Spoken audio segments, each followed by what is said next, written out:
മൂക്കറ്റം കുടിച്ച് തലയ്ക്ക് വെളിവില്ലാതെ ഭർത്താക്കന്മാർ വീട്ടിൽ കാട്ടിക്കൂട്ടുന്ന അക്രമങ്ങൾക്ക് ഇരകളാകുന്നത് ഭാര്യമാരാണ്. മദ്യലഹരിയിൽ ഭാര്യയെ തല്ലാനും കൊല്ലാനും മടി കാണിക്കാത്ത മനുഷ്യമൃഗങ്ങൾ എത്രയോ സ്ത്രീകളുടെ സ്വപ്നങ്ങളും ജീവിതവും തകർത്തിട്ടുണ്ട്. തൃശൂർ ചെറുതുരുത്തിയിൽ മദ്യലഹരിയിൽ ഭർത്താവ് ഭാര്യയെ കൊലപ്പെടുത്തിയ രീതിയെക്കുറിച്ച് കേട്ടാൽ തല മരവിച്ചു പോകും. സേലം സ്വദേശി തമിഴരശാണ് ഭാര്യ സെൽവിയെ ക്രൂരമായി കൊലപ്പെടുത്തിയത്. സെൽവിയുടെ സ്വകാര്യ ഭാഗത്ത് മരക്കൊമ്പ് കുത്തിയിറക്കി. പിന്നീട് മരണം ഉറപ്പിച്ച ശേഷം മൃതദേഹം ബസ് സ്റ്റോപ്പിൽ കൊണ്ടുപോയി ഉപേക്ഷിച്ചു.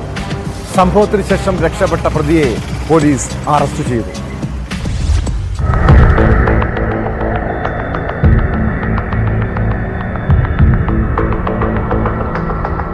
കഴിഞ്ഞ ദിവസമാണ് സെൽവി എന്ന തമിഴ്നാട് സ്വദേശിനിയായ 55-കാരിയെ കൊച്ചിൻ ചെറുതുരി പാലത്തിന് സമീപത്തുള്ള ബസ് സ്റ്റാൻഡിൽ മരിച്ച നിലയിൽ കണ്ടെത്തിയത്. ഇതേ തുടർന്ന് പോലീസ് നടത്തിയ അന്വേഷണത്തിലാണ് സെൽവി മരിച്ചതല്ല, കൊന്നതാണ്, സെൽവിയെ കൊലപ്പെടുത്തിയതാണ് എന്ന് കണ്ടെത്തിയത്. പോസ്റ്റ്മോർട്ടത്തെ തുടർന്നാണ് സെൽവിയുടെ മരണം കൊലപാതകമാണെന്ന് പോലീസിന് കണ്ടെത്താനായത്. ഇതേ തുടർന്ന് സെൽവിയുടെ ഭർത്താവ് തമിഴൻ, സേലം സ്വദേശി തമിഴനെ പോലീസ് കസ്റ്റഡിയിലെടുത്തു. ചോദ്യം ചെയ്യലിൽ തമിഴൻ കുറ്റം സമ്മതിക്കുകയും ചെയ്തു.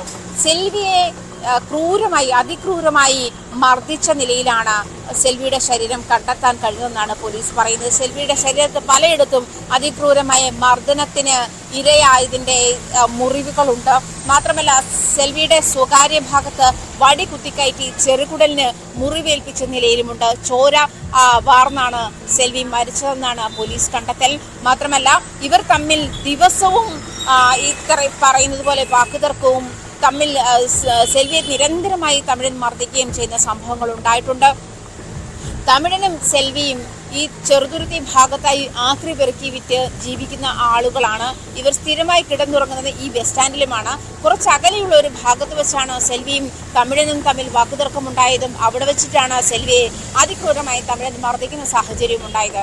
തുടർന്നാണ് ഈ പറയുന്നത് പോലെ സ്വകാര്യ ഭാഗത്ത് വടികുത്തി ഇറക്കുകയും സെൽവി മരിച്ചു എന്ന് ഉറപ്പുവരുത്തിയ ശേഷം സെൽവിയുടെ ശരീരം വലിച്ചിഴച്ചു കൊണ്ടുവന്ന് ആ ബസ് സ്റ്റാൻഡിൽ ഉപേക്ഷിക്കുകയും ചെയ്ത സാഹചര്യം ഉണ്ടായത്. എന്തായാലും തമിഴിനെ പോലീസ് ഇപ്പോൾ കസ്റ്റഡിയിലെടുത്തിട്ടുണ്ട്.